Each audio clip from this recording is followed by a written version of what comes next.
Manā skatījumā koncerta kvintesence ir Schönberga Bretļļida.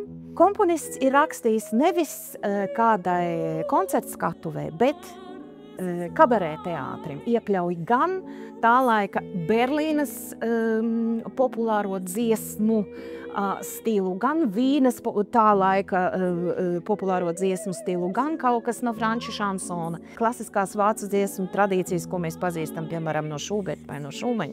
Schönbergs to spēja tik skaisti apvienot gan ar interesantām ritmiskām figūrām, ļoti interesantu faktūru klavierēm, melodijas, un visa šī mūzika ir pilna tāda fin de siècle šarma. Un pirmajā koncerta daļā skanēs Vāgnera Wesendonkas dziesmas, kuras ir sarakstītas 19.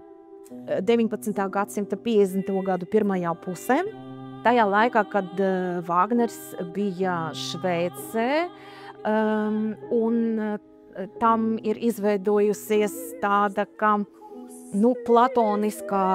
tāds platonisks romāns ar viņu toreizējo sponsori, un šo dāmu sauc Matilda Wesendonka, un viņa sarakstīja arī šim ciklam tiešām fantastisko dzēju.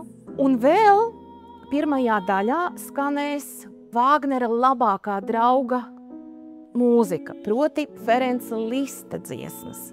Atkal šeit ienāk šī skaistā vācu romantisma līnija par tām nepiepildītām skumjām, par tiekšanos uz nesasniedzamo ideālu, par nojautu, ka kaut kas tam līdzīgs var būt, bet to gandrīz nevar sasniegt.